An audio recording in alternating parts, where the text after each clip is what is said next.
Je suis née Rolande Gendron le 12 janvier 1932, rue de Malabry, face à l'entrée du stade à l'heure actuelle. Le numéro, il ne devait pas y en avoir à l'époque. C'est la seule maison qui garde encore des marches en pierre de taille, car mon père était tailleur de pierre, mon père et mon grand-père. Voilà. Je suis née en 23/12/1920, à Argenton-Château. Et j'ai travaillé chez une modiste jusqu'à 18 ans, et comme elle ne payait pas à l'époque, j'ai une tante à Bressuire qui m'avait dit « Si tu veux, je te trouve une place à Bressuire ». Donc elle m'avait trouvé une place aux Nouvelles Galeries, qui existait à l'époque dans le bas de la rue de la Huchette. Moi, je m'appelle Madeleine Bussy, je suis née à Bressuire le 30 avril 1931. Bon, nous étions 5 enfants, enfin, non, à ce moment-là, nous étions 4 enfants. Mon père avait une entreprise de maçonnerie et il travaillait avec son frère. Ma maman étant morte lorsque j'avais 23 mois, je suis restée juste à la maison en dessous, chez monsieur et madame Duré, qui m'ont élevée pendant 7 ans, après la mort de ma maman. C'est donc pour ça que j'étais chez eux à la déclaration de la guerre. Et c'est là, en effet, que j'ai entendu pour la première fois ce qu'ils ont appelé le tocsin. Je ne savais même pas que ça existait, sûrement, mais ça semblait, et pendant de longues années, c'est resté un peu dans ma tête quand même, ce bruit. C'est quelque chose d'assez étrange quand même, ce bruit de cloche, et ça devait être de partout, et puis... Mais plus encore, je crois que c'était de voir pleurer les gens qui m'élevaient, alors qu'ils ont eu bien des malheurs, que je les avais jamais vus pleurer. Et ils étaient un peu les mains sur la poitrine, ils se regardaient, pleuraient, et je sais qu'ils ont dit d'eux-mêmes, ça recommence. Mais moi, je n'ai pas compris le pourquoi. Qu'est-ce qui recommençait? Je ne savais pas. J'ignorais qu'il y avait eu une grande guerre avant et que celle-ci allait reprendre une routine disparue qu'on aurait bien voulu ne pas voir recommencer. Voilà. Je ne sais pas vous dire quel jour c'était, ni dans la semaine, ni à quelle date c'était. Je ne sais seulement que nous étions dans la maison, puisque Mémé Duré m'a fourré sous une table. On entendait des bruits très forts, et après on a su que c'était des tirs, ça tirait, on sentait qu'il y avait du drame quelque part. Mais alors, ça c'est bon, quand le calme a été revenu, Mémé Duré m'a envoyé comme d'habitude chercher le pain à la boulangerie, à la Porte-Lavatte, et je sais que le maréchal Ferrand était celui où M. Balanchard, qui travaillait chez lui, on ne voulait pas que j'aille plus loin, parce qu'il ne comprenait pas comment petite fille de mon âge pouvait être là, et je voyais qu'en face de moi, il y avait du sang, il y avait du corps, il y avait du sang, et j'ai su plus tard que c'était une cervelle qui était collée le long, elle a été longtemps sur ce mur. Elle n'a pas été enlevée tout de suite, croyez-moi. Les Allemands ont dû vouloir que ça serve de leçon, je pense. Plus tard, on pense à ça. Cette journée-là, quand vous êtes allé chercher le pain, est-ce que vous avez vu des soldats français prisonniers? Absolument pas. Je n'ai vu que... J'ai vu quelques corps à terre. Et bien sûr, il me semble qu'il pouvait y avoir peut-être quelques civils debout, mais vous savez, il y avait beaucoup plus d'Allemands que d'autres choses. Hein. Je ne savais pas que c'était les Allemands qui étaient là, hein. Je n'en savais rien. Je pense qu'à l'époque, on ne nous a pas tellement enseigné tout ça. On ne nous a pas beaucoup parlé. On ne parlait pas comme on parle maintenant. Alors, c'est resté un petit peu flou enfin, dans la mienne toujours. Il y en a peut-être qui l'ont vu plus distinctement. Moi, je vois ça de cette façon, je ne sais pas. Vous avez entendu les coups de fusil? Ah oui, ça, parce que, vous savez, c'est pas loin quand même, hein. Moi, je suis née, la maison où j'étais, elle est tout à fait dans l'axe là de ce bâtiment, derrière, puisqu'elle se trouve face à l'entrée du stade. Vous voyez le stade rue de Malabry, et arrivant là, Porte-Labatte, vous entendiez en effet le bruit. Dire que moi, l'enfant, j'ai pu me dire, tiens, c'est un coup de fusil. Non, car j'en avais sans doute jamais entendu de ma vie. C'est après qu'on nous a expliqué qu'il y avait eu cette altercation, cette fusillade, et que, en quoi ça se... C'était ça, mais c'était quand même très distinct et à notre avis très assourdissant quand même d'entendre... Alors. Et vous avez vu des dégâts dans la ville? Quand vous avez vu les corps par terre, y avait-il des bâtiments abîmés? Je pense que moi, le souvenir que j'ai gardé, c'est des traces de sang qu'il y avait sur le mur, sur la façade de cette maison à la Porte-Labatte, là. Sur le coin où il y avait c'est un assureur qui y avait après, mais maintenant il y a une fenêtre d'ouverte qui n'était pas ouverte à l'époque, c'était un mur, mais ça a duré longtemps. C'est pour ça qu'on a su qu'il y avait du sang, parce que bien des jours après, les Allemands ne l'ont pas fait nettoyer, au contraire, c'était sans doute une gloire pour eux de montrer le sang des Français qui était sur le mur de là-bas. Mais c'est tout, je ne saurais pas vous dire, en ville, j'ai pas souvenance d'avoir vu ou d'avoir entendu quelque chose.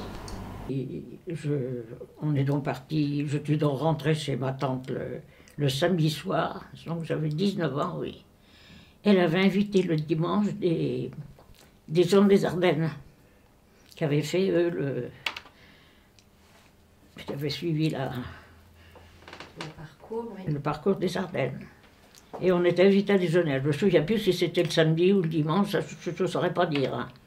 Et puis, il y a des gendarmes qui se sont amenés, et puis qui nous ont dit, vous rentrez dans votre maison, vous fermez votre porte, nous on met, des canons dans votre fenêtre, sur la fenêtre.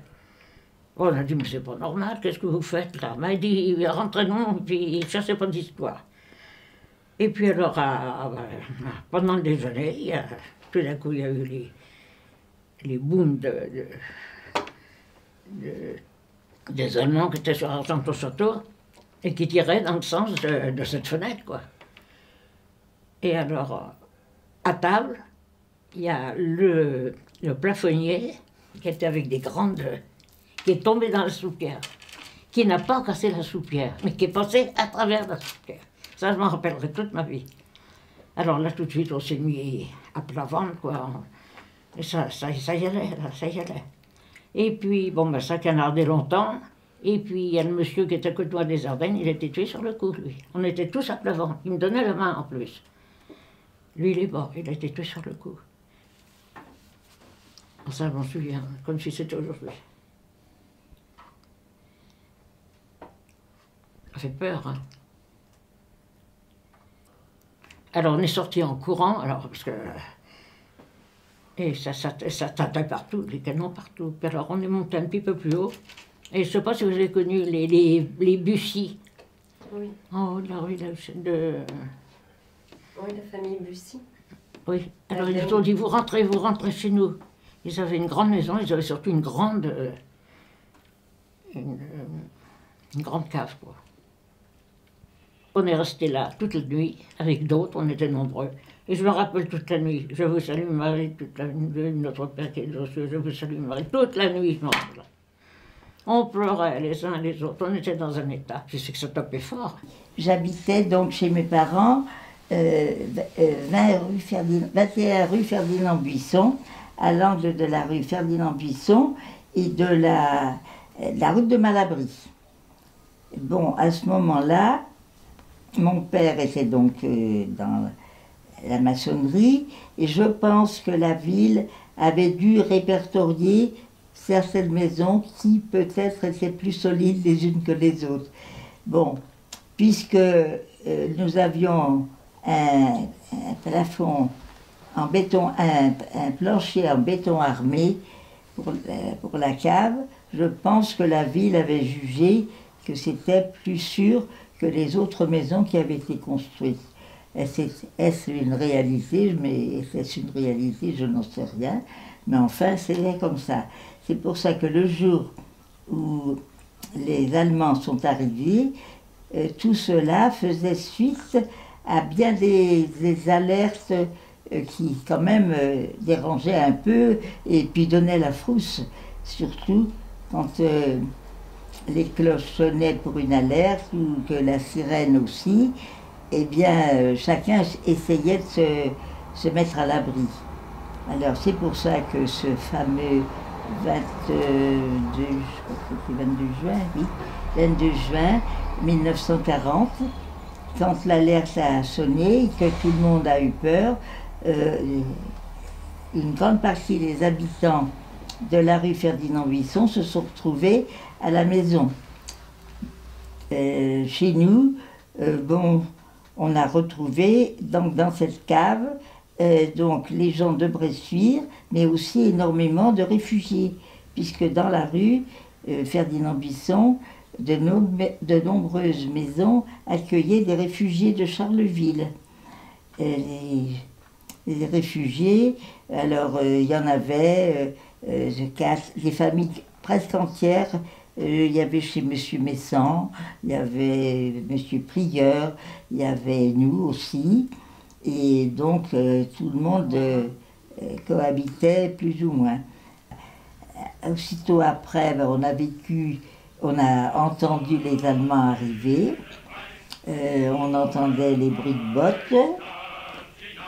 Les sacs de sable qui avaient été mis pour nous préserver devant les fenêtres ont peut-être été aussi un appel pour les Allemands pour se demander qu'est-ce qui se passait derrière.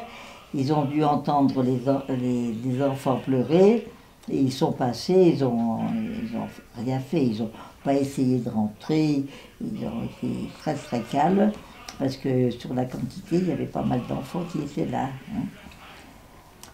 Alors là quand même, je me souviens que la vie avec les Allemands nous faisait un peu peur d'abord.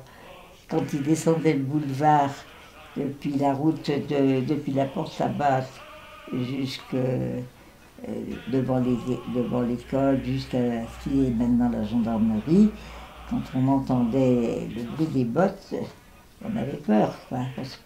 Et moi je me rappelle que le matin, pendant que les Allemands étaient là, on allait au catéchisme le matin, il faisait noir. J'aime mieux vous dire que des camions qui étaient stationnés sur la route de Malabry, on allait vite, hein, parce que on ne savait pas, quoi.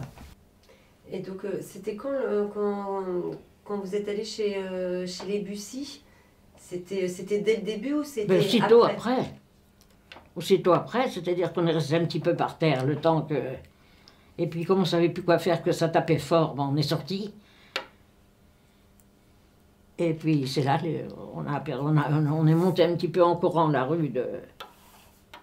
Et puis c'est les Bussy qui nous ont appelés, dit rentrez, rentrez. Ils en avaient fait rentrer d'autres, on était déjà pas mal de monde, les gars. Parce qu'ils avaient une grande cave. On était là tout l'après-midi, toute la nuit, quoi. C'est ce que je me souviens le plus.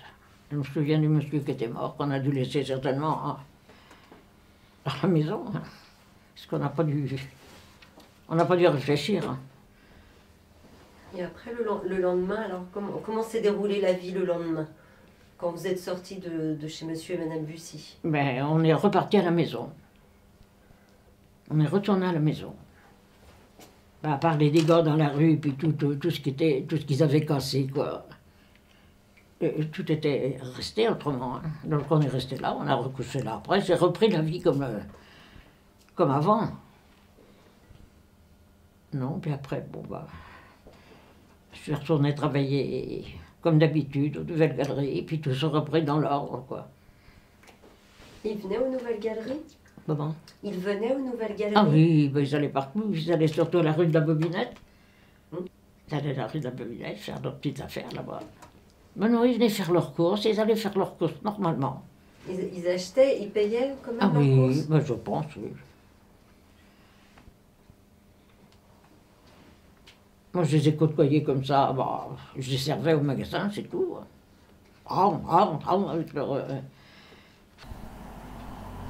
Puis la vie a repris, a continué. Les Allemands, bien sûr, c'est la première fois qu'on en voyait.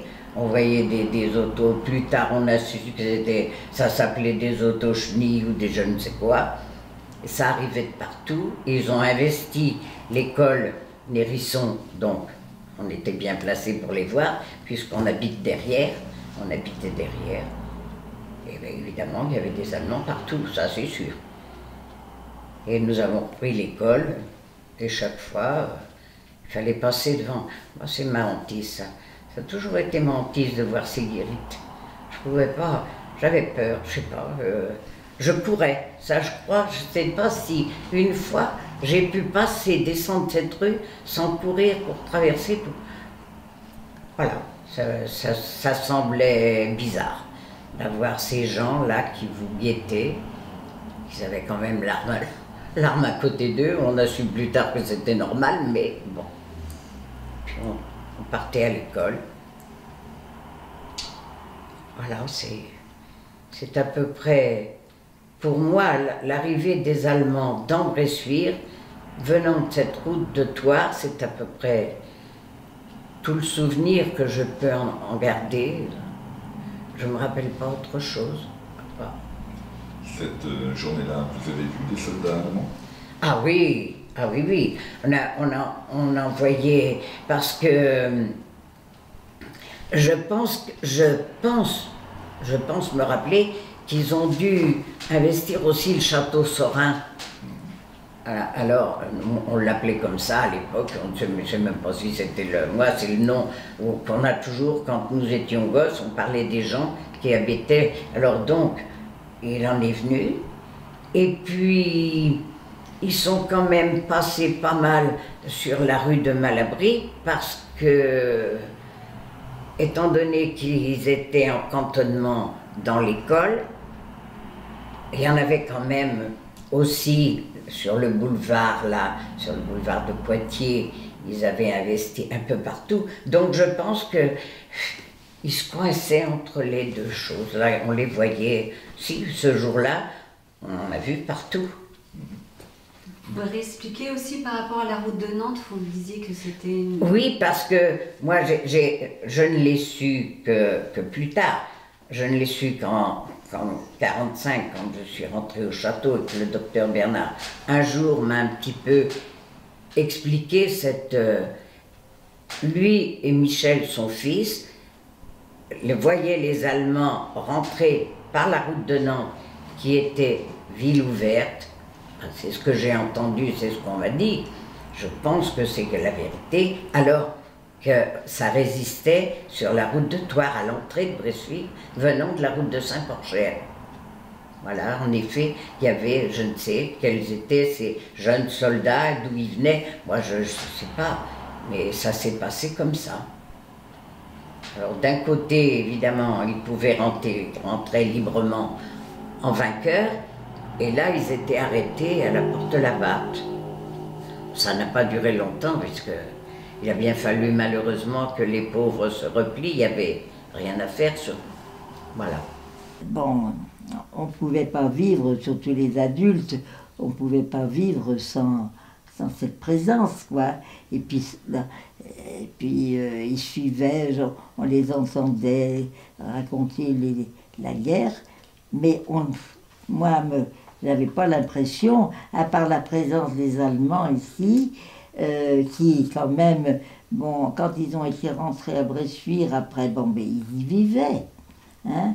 Il y avait la commandanture qui était là-bas à Lono. Bon, et puis partout, bon, ben, c'est ça. Mais de fait, j'ai pas de souvenir précis de leur présence pour nous personnellement. Hein. Tout à l'heure, vous nous disiez que cette journée-là était une journée de communion, je crois. Oui, c'était la communion solennelle, c'est ce qu'on dit. Alors, si cette communion avait été changée, c'est qu'il y en avait beaucoup qui pensaient que ça allait être une autre vie, puis il ne fallait pas risquer de mettre en danger les Bressuirais, parce que ça attirait les foules. Bon, vous voyez, alors, c'est sûr que beaucoup avaient dû penser que ce n'était pas à faire, quoi.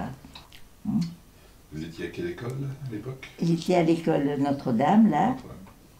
Et puis, après, l'école, l'école, on n'y est pas resté à l'école. On a été à l'école à l'hôtel du Dauphin. Alors, un hôtel qui était dans la Grande Rue. Et alors, là, l'école devait être envahie, devait avoir occupée.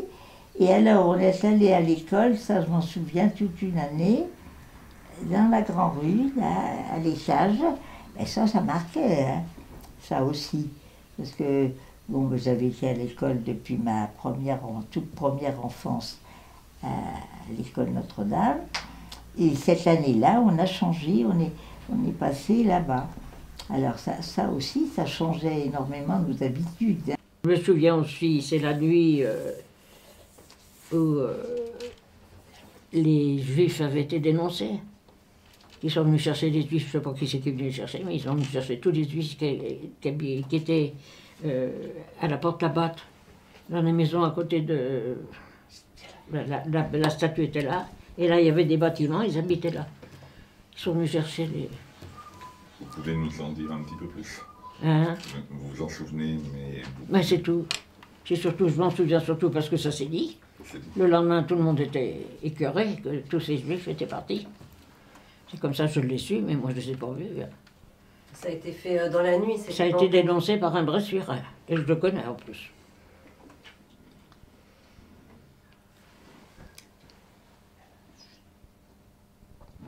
D'ailleurs, tout le monde l'a connu, il est obligé de quitter Bressuire. Les pauvres. Est-ce que c'est permis de le dire? Je ne sais pas. Il y avait qui se pavanait avec un manteau cap, la même couleur que les choses allemandes. Ça faisait, et ça, c'est une chose qu'on a vue. On a vu, il s'en allait avec un bréviaire énorme à la messe, et tout le monde savait qu'il y en avait un qui n'était peut-être pas pour les Allemands, mais l'autre, c'était sûr. Mais ça, c'est des choses qui reviennent à l'oreille de l'enfant, mais c'est pas parce qu'on les a vus que je savais que c'est, voilà, ça vous revient, je les revois traversant la place Notre-Dame, ça c'est resté dans la mémoire, la vision. À l'école du Guesclin, la directrice de l'école, elle n'avait plus qu'une pièce et les Allemands habitaient tout l'ensemble, tout l'immeuble du Guesclin. Ah oui. Et c'est pour ça que lorsqu'on nous a dit qu'une petite élève nouvelle allait venir dans notre classe, qu'il fallait l'accueillir, on n'avait pas de raison de ne pas l'accueillir comme les autres, gentiment, puisqu'on ne savait rien de l'époque, mais qu'elle aurait un signe distinctif auquel il ne fallait rien, il ne fallait pas faire allusion. Et c'était cette étoile jaune qu'elle avait cousue sur sa redingote bleue. Elle avait une redingote bleu marine. Oui. Et puis, elle était mignonne, j'adorais Nelly. Voilà, ils l'ont pris un beau jour avec le reste de sa famille. C'est terrible de penser que tant de gens ont pu être pris comme ça, combien de milliers de gens sont partis de cette façon. Je suis mariée Ils étaient juste arrivés, quoi, ça faisait 1 an. Et j'avais fait ma nuit de noces, la place de la... C'est place Tabac, oui. Avec la statue, là. Oui. La place Tabac. Je couchais juste en face. Et dans la nuit, heureusement, j'avais ma robe blanche, ils m'ont rien dit, mais ils faisaient les... toute la nuit, hein. Je me souviens de ça. J'ai vu le type pour m'arrêter avec ma robe de mariée. Ma foi, non, tout s'est bien passé. On est venu habiter à la cabane. Et puis, mon mari faisait partie, un petit peu, c'était le maquis, ça s'appelait le maquis, non? C'était pas le maquis. Il faisait partie de ça, vous savez, j'étais pas très à l'aise. Hein. Parce que les nuits, le soir, quand il partait... Vous évoquez un moment votre mari, qui était dans la résistance. Oui. Il n'a jamais été inquiété, il n'a Non, jamais été jamais. arrêté. Non. Non. Non. Ouais, vous savez, c'était pas... Surtout qu'on habitait, nous, à la cabane, à côté de la ligne de chemin de fer. Et ils étaient souvent par là-bas, les Allemands. Parce que toutes les nuits, ils surveillaient pour essayer de trouver ce qui se passait, parce que le maquis, là, il devait faire pas mal de trucs, sans doute. Je ne sais pas ce qu'il faisait. Je n'ai jamais su exactement ce que faisait mon mari. Hein. Il distribuait des tracts. Certainement. Il faisait du sabotage. Oh, certainement. Ils ont coupé des lignes de... Ils ont coupé de leurs lignes à eux, de leur téléphone, ils ont fait des tas de trucs, quoi. Alors quand ils ont vu qu'ils perdaient la guerre, ben, ils réquisitionnaient des vélos partout. Et mon mari s'est ramené en courant au magasin, puis il me dit, je pars avec des copains, puis les vélos, parce qu'ils réquisitionnent les vélos pour partir. Alors ils sont descendus la rue de la Cabane. Oui, oui, il y avait un château là, puis un pont. Alors ils sont descendus, tous les copains, et les vélos, ils les ont jetés par-dessus le pont, dessous. Et puis ils rentraient à la maison. Et puis, entre-temps, moi j'étais rentrée, parce que j'étais pas tranquille. Et il y a un Allemand qui est venu, qui a pris mon mari par derrière avec un canon, puis il lui a dit, maintenant vous me donnez votre vélo. Alors, il ne me dit pas, il disait en allemand, mais enfin moi je vous le répète comme ça. Alors il est monté dans le grenier, c'était un vélo d'enfant, heureusement. Et puis, il y avait dans la bande, il y avait d'autres Jean Blanc, le chanteur là, qui était avec eux. Alors mon mari leur dit, tu files tout de suite, parce que, ou alors tu restes là, puis tu te camoufles ton vélo. Mais il est parti en vélo. Ma foi, il n'a pas été attrapé là-bas, puisqu'il a toujours été là, donc il a dû se camoufler quelque part, quoi. Mais enfin, ça je me souviens, quand ils sont venus chercher les vélos, puis qu'ils ont fait monter mon mari...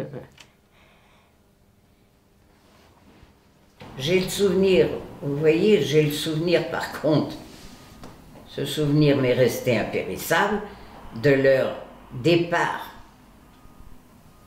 de Bressuire, parce qu'ils raflaient les vélos dans toutes les maisons, et que mon père avait 2 motos, et qu'on est venu le prévenir, qu'ils arrivaient du haut de la route de Malabry, et mon père nous a fait, avec mon jeune frère, mon frère, il nous a fait bouger tout un tas de bois pour cacher les motos derrière. On a remis le tas de bois, les Allemands arrivaient, ils sont allés dans le jardin, chez papa, rue de Malabry, là, il y avait des poires, ils ont dû se casser les dents dessus, c'était des passe-crassagne, et mûrissent qu'en fin d'année. Ils ont tout raflé, ils arrachaient tout, avec des pauvres vélos. Voilà. Et ça m'est resté parce que déjà j'avais un petit peu plus d'âge et que je voyais, comme là, mon père, qui pourtant n'était pas quelqu'un de démonstratif, qu'applaudissait. C'est ce que je me souviens de cette guerre.